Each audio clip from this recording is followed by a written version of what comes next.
তোষণের রাজনীতির জন্য ইউনূসের সুর মমতার গলায়।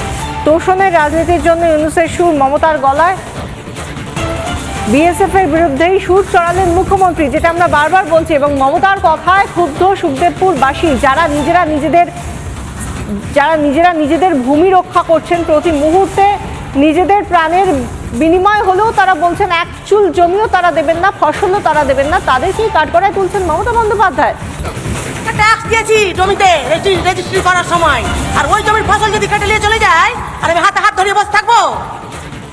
ও একটা মন্ত্রী না, একটা মন্ত্রী নামে বদনাম, মন্ত্রী নামে ধাপ্পা একটা। ও আমার দেশের ফৌজও উস্কানি দেয় না, আমার দেশের কেউ উস্কানি দেয় না। সে আমাদের গরিব লোকের, যে আমাদের অনেক হাজার হাজার বিঘা গম আছে, গম যে বাংলাদেশের মানুষ যে কাটছে, বিজেপি ডাইরেক্ট থেকে গম কাটাচ্ছে।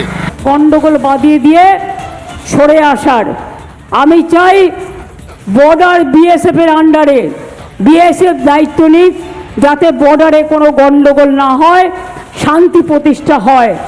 আর সেরকম যদি দেখেন, আমি লোকাল পুলিশকে বলবো দূর থেকে মাইকিং করে বলবেন আমাদের এপারের লোকেরা আপনারা ফিরে আসুন।